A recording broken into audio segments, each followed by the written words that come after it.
Hi. For those of you that don't know me, I'm Mr. Crosby.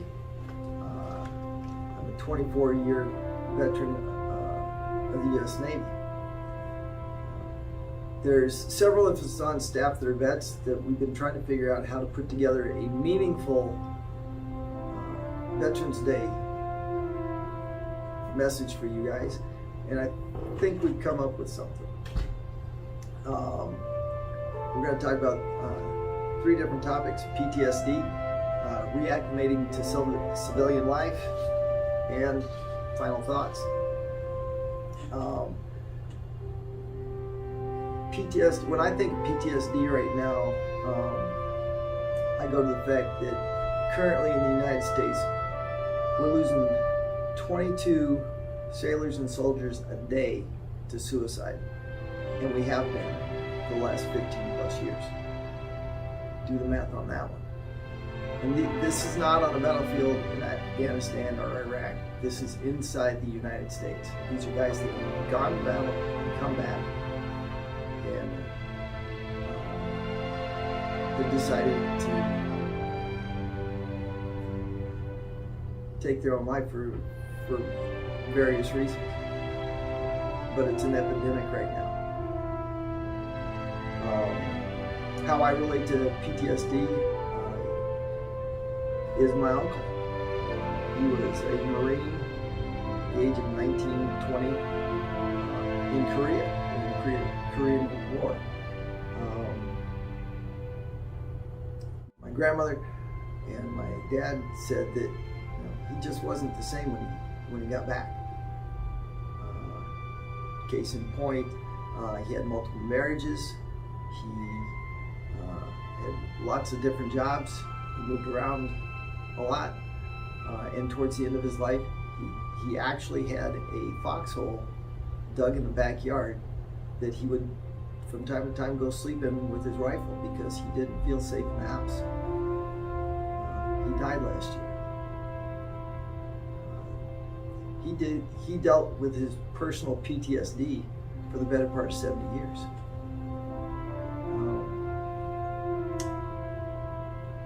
Reacclimating to civilian life. These are often the pieces of military service that people not connected with the military overlook. Coming back from an overseas deployment, you don't feel like you fit in right away. Everybody at home has been doing what they do normally: washing dishes, doing schoolwork, bath time, reading books, bedtime story time. All that has still been going on. You're just not there to do it. You're off doing something else in another part of the planet. And you come back in, and it's like they look at you like, okay, you're back, but okay, the normal routine you're having to fit back into.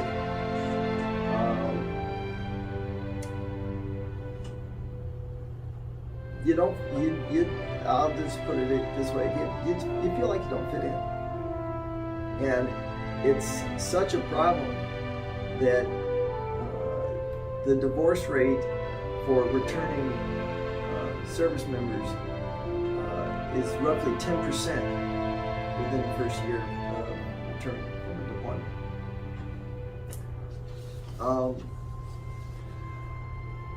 All you students are going through somewhat of a returning from a deployment. 2 years ago, we all got sent away from school. Your life outside of school all of a sudden was totally different. We've managed to get back into school, but it's not the same. Some of you are going to a different school, different staff, different way of doing things, and you think, okay, I used to know how to do this, but it's different. You guys just came back from a deployment. And final thoughts. Rather than shake my hand and say thank you, find a veterans group. Find a veterans group you can do something and help out. Show me you're thankful by doing something positive to become part of the solution. know of a group in Westport that invites returning soldiers to go surfing with them from Fort Lewis. I know another group that takes returning soldiers on bike rides, long distance bike rides. They take them camping. There's one group that actually takes vets to a park with dogs and lets the vets play with dogs for a while. Okay, get online. You know how to do that. Find something to do. Do that rather than shake my hand. Here at Jackson, we have roughly 15 vets and family members of vets on staff. One of which is my hero. He's a Vietnam War vet. He's been in places and done things that just make me cringe. And yet on a daily basis right now, he picks up after you guys here at school in the evening. You want to do something rather than shake my hand? Clean up after yourself. Drop something, pick it up. If you see somebody else drop something, pick it up. Clean up the school, clean up your mess so he doesn't have to.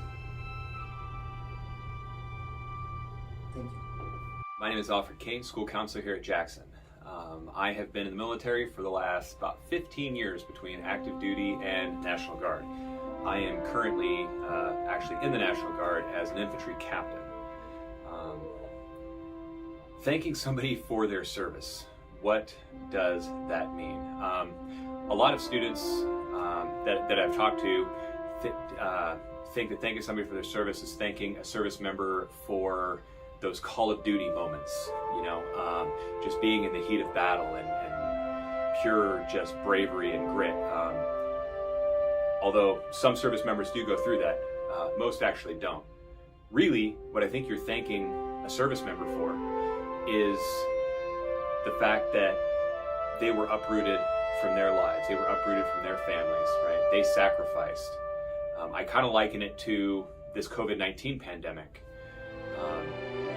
Students, you were pulled away from your friends. You were pulled away from your life for a while. And a lot of things were thrust upon you with the new digital environment, and you had to figure things out quickly, and everything changed. And now we're back. So being back, I've talked to a lot of students. Their anxiety is up, their depression level's up. They're having a really hard time navigating this environment again. And that's because you were pulled away from the environment. Now you come back. But you're not really coming back. The environment has changed. And there's a lot that goes into accepting that and dealing with that. And it's an incredibly, incredibly difficult thing to do. So when you're thanking somebody for their service, I really, truly believe that that is what you're thanking them for. Thank you. Hi, I'm Shellie Miller. I'm a paraeducator here at Jackson High School. I'm also a military brat, and I'm proud of it. My father, Tech Sergeant Menville K. Woods, joined the military when he was 17 years old. Of the 20 years he served, most of it was in the United States and England, where he met my mom. Once they were married, they moved back to the States. Well, they were ordered back to the States, and he was shipped off to war shortly after. He spent about a year in Vietnam as a chef and returned home to a not so welcoming America. Although he was never diagnosed, I'm fairly sure he had PTSD. And I don't feel like he ever really acclimated back to a normal life after the war. It was with him all the time.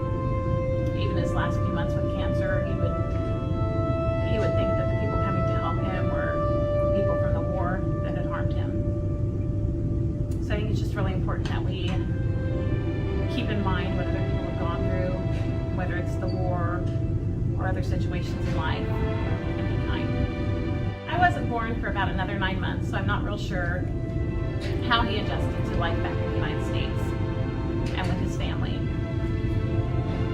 What I do know is that what he saw and experienced over there would never leave him. On occasion, for as long as I can remember, We would wake up to the sounds of screaming and crying, and sounds of a struggle. And then my mom telling him he was okay, he was safe, and calmly trying to wake him from his terrifying nightmares.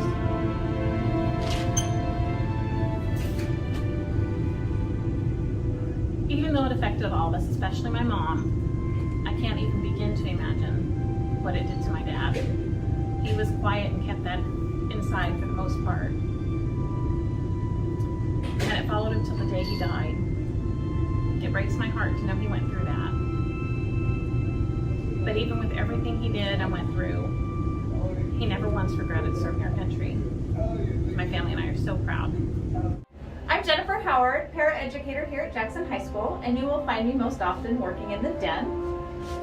I'm here today to talk about my dad and my father-in-law, who are both Vietnam vets, both of whom were drafted, so they did not have a choice to go to war. Growing up with a dad who's been to Vietnam was difficult on occasion. My dad struggled with PTSD all of his life, even though he didn't even know what that was until much later in his life. My dad is currently in his 70s and is getting help for the PTSD. He is part of a support group that meets once a week.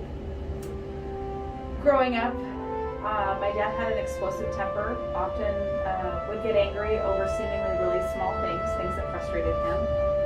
And as kids, my brother and I loved the 4th of July, and my dad absolutely hated that holiday. All the loud bangs and booms and all the flashing lights and such were it just brought him back to a time of war instead of being a part of a celebration of the freedom of our country. So growing up like that was often difficult. My mom says that my mom and dad were dating before my dad went off to war, and my mom says that my dad was a different person for sure when he came back. When my dad started going to get help for PTSD, I had to write a letter and tell the Veterans Administration what it was like growing up with a dad and having a dad who was explosive and angry, and how we had to deal with those challenges growing up, and sometimes it just meant going off and hiding in our rooms or leaving the house, etc. So we are very fortunate that my dad is getting help now, but that he also recognized over the years how his impact was on us as a family, and thankfully we were never victims of his anger. It was just explosive anger, and he would just go storm off and kind of throw things around in his garage, and we were lucky that it was never directed at any of us in our family. So I feel very thankful for that. Having my dad join a support group in his 70s has been eye-opening for me, and because he started talking more about his service time, something that I didn't hear about a lot growing up, but as an adult I get to hear now. My father-in-law is also a Vietnam vet, and he has joined my dad in these group meetings every week, and it's just been super beneficial for him, and so he talks about it. And we have family gatherings, family get-togethers, and it is a topic of conversation. It's not something that's hush-hush or quiet. We now get a chance to talk about it and learn about it from them. I have an older son who graduated from Jackson in 2019, and I have a junior here now. And they are really close to their grandpa, and they can tell you some of the stories, and I like that they get to hear these stories and know what life was really like at such a young age for my dad, such an impressionable age. So it's out in the open, we talk about it often, and it's a really important healing, because PTSD and all the trauma that they went through is just unimaginable. So this Veterans Day, I suggest that if you have any friends or family members, that you have a chance to reach out to them and thank them for their service. Make that phone call and say thank you. I've had many veterans in my life, from my grandfather and uncles to my stepfather, cousins, and friends. I've lost friends and ex-students to war, and though I don't know anyone diagnosed with mental disorders, there's always some dysfunctionality that comes with serving, especially for those who are in combat. We often don't understand the changes induced by violence and warfare. And though they can be severe, they can also be hidden, at least from the outside world. And we don't always know what they brought back with them. My grandfather brought back physical amputation and scarring from being tortured in Korea. He brought back secrets that he could not share and that caused him to always be beholden to the government. Even when he was in surgery in his 60s, somebody from the State Department had to be in the room in case he started talking under sedation. He brought back training that he could not forget or ignore, and when he killed a man in a bar with no hesitation or remorse, he brought that family pain also. He brought back a persona that did not allow others to create attachments. And there was never a day that I did not fear him when I was around him, even when I did not know what he could do. My stepfather brought back 5 bullet holes across his chest when he was shot accidentally by his fellow soldiers in Vietnam. He brought back bad soldiers and an overactive thyroid, which has moved him to 100% disability. He brought back Agent Orange poisoning, which created birth defects in my brother, who died at the age of 2. He brought back an inability to wake without lashing out. My mother had to wake him by prodding him with a broom handle for many years, so as not to be attacked. He brought back a smoking habit and debilitated lungs. He brought back anger and rage, which he took out on me and my brothers. He brought back stories that he still cannot share, even 50 years later.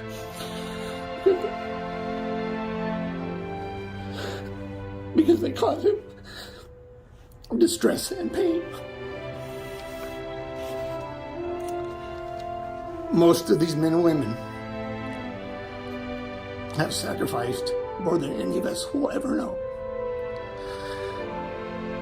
Because what they brought back does not begin to measure what they left behind. A piece of their souls. For those who served in combat, they are never the same person. They bring back health issues and mental issues, but more importantly, they have left some immeasurable and priceless part of themselves behind. And they are always looking for it or trying to remember it. Veterans don't always talk, because if they did, who could understand? Nobody but another veteran. We have dealt with things brought back by my grandfather, my stepfather, and myself. They are part of who we are and separate us from others, whether we want that or not. These things are dealt with every day of every year that we are alive. We deal with the physical ailments, the mental, and emotional suffering, and we unfortunately deal with it quietly and alone. November 11th, we recognize all those who have sacrificed for this nation. But please understand that sacrifice and suffering is a daily thing for them, and honoring them daily would not be remiss or stepping up to better their lives.